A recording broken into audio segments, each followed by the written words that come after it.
What's up, everybody? We are back. It's been a while since we did an Epic Collection review. I'm very happy to get to Magneto back into the Chris Claremont run. Oh my gosh, fun stuff. And this is actually the 100th Epic Collection that I've read. So I think they're up to 235 Epic Collections printed as I've making this video, but I've read 100 of them, so I'm not quite halfway there. I'm trying, but I'm trying. That's all.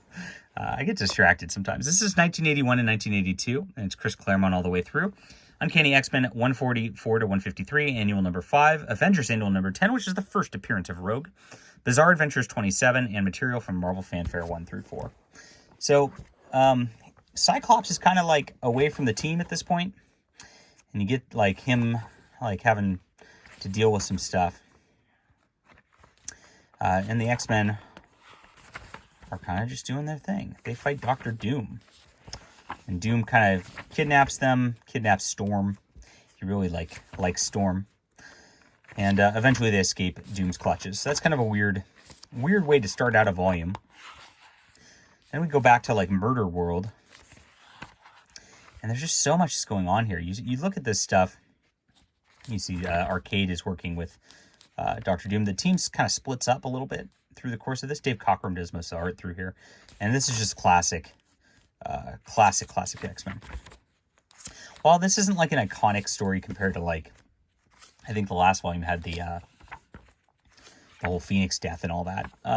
This is still fun. Like there's a lot of character development here. You see Cyclops turns up on an island. Where am I? He's keeping his eyes covered so he doesn't kill this girl. Gorgeous drawing of females by Dave Cockrum. Like, really start to like that girl over the course of things here. Dazzler shows up. She was kind of popular around this time. And you just like, there's so many characters. Like, you're like, wow. You see Magneto is on this island with Cyclops where he shows up. And they're trying to chase after and find Magneto. They're trying to find Cyclops. Kitty Pryde's getting a lot of development over the course of this. She's called Sprite over the course of this, and she's got her own, she made her own outfit, and you can see it's crazy because she's a teenager. Teenagers are supposed to be crazy. There you go. And then you get a little pause to get this Avengers annual, and basically they're trying to hunt down Ms. Marvel, and Rogue's kind of like part of a bad guy squad over the course of this that the Avengers have to deal with. So she shows up and, of course, wrecks everybody.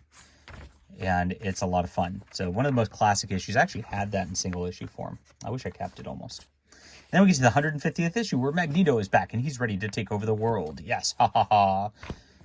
He's going to make active volcanoes set off everywhere and destroy all of mankind.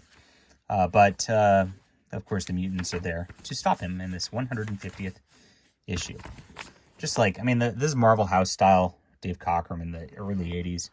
Just perfect art. I just like, it's so clean. You know, I know that like it's not as like, they don't have the full page, full bleed stuff that they have these days. I prefer this. It just like, the pages are a little easier to read for me. Everything's just pure action throughout all of this. And of course they stop Magneto. You knew that was coming. You get an annual where they team up with the Fantastic Four. They end up on a planet. And they have to save the planet, of course. That's a great one right here. This was a lot of fun, too. The team up with the Fantastic Four worked out great. And it was fun. Marvel Fanfare. Now, I enjoyed this. This is probably my favorite of the whole book. The X-Men go down into the Savage Land. It's Chris Claremont, and I believe that the actual artist changes every deal. Spider-Man goes down there, and Spider-Man just went down to the Savage Land a while back, and so you get this like Peter Parker like, why are we going down here?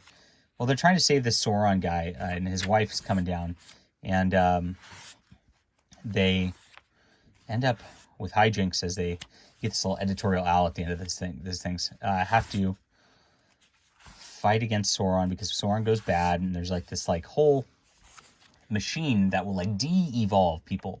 So Spider-Man de-evolves into like a straight up spider. And a lot of the X-Men, like, de-evolve into their, like, primal forms and all that. Pretty cool stuff. It's a lot of fun. More X-Men come to show up and help save the day. Eventually, they fix everything, get everyone back to normal, defeat Sauron, with the help of Kazar, of course. So use a different penciler, but a lot of fun. Some of this art's a little wonky. That's I don't know what they were thinking with Storm there, but okay. But yeah, the first issue probably had the best art, and then it kind of just like changed over the course of it. Then we go back to Uncanny X-Men. Kitty Pryde's leaving the X-Men. Oh no!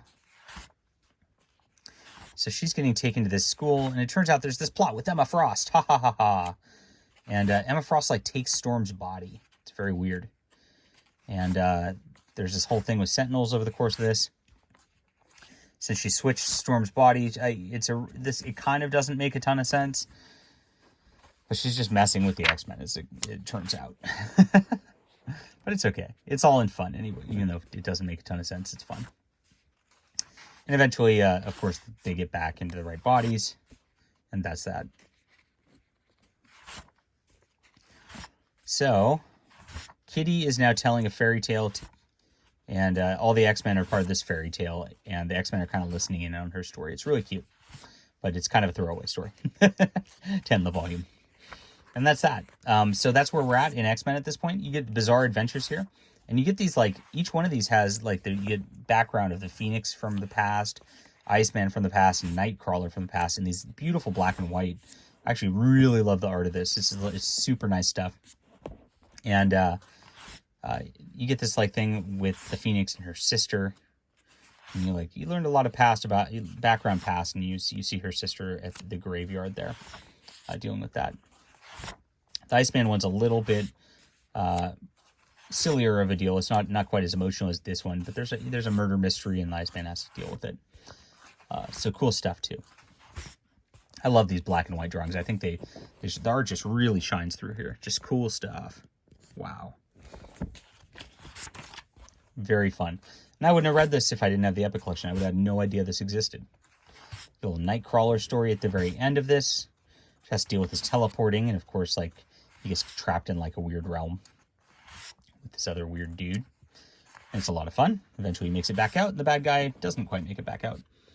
Super nice rendering, super cool look, and enjoyable stuff. All right, this is fun. I would say, like I said, it's just not quite as iconic stories as we've seen in prior Claremont volumes so far. But it's still good. Easy read all the way through. A lot of fun. So I call this like an 8.5 out of 10. Good Epic Collection. Happy to keep reading X-Men.